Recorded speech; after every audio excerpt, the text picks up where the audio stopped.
দূর ব্যাং, এইভাবে dry fruit কাটা যায় নাকি? সুজির হালুয়াটা বানাচ্ছি, এইভাবে ছুরি দিয়ে ড্রাই ফ্রুট কি করে কাটবো আমি? আরে এটা নাও, এটা নাও। এটা কি? এটাই তোমার মুশকিল আসান করবে।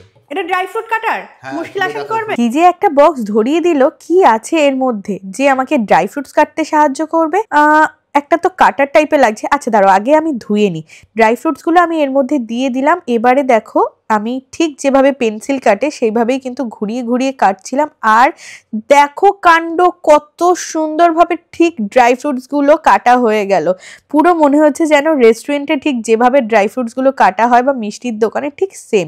আর এটার লাগানোর সিস্টেমটাও কিন্তু অনেক সহজ। পরে কিনা বলে এটার দাম নাকি অনেক কম, 100 টাকারও কম। আমি বানাচ্ছিলাম সুজির হালুয়া, ঠিক হালুয়া রান্নার শেষে আমি কিন্তু উপর দিয়ে ড্রাই ফ্রুটসগুলো ছড়িয়ে দিলাম। দেখতে কত সুন্দর হয়েছে, আর প্রত্যেকটা বাইটে পড়বে ড্রাই ফ্রুটস। তো লিঙ্ক কিন্তু চাইলে কমেন্ট করো, আমি দিয়ে দেবো তোমাদেরকে।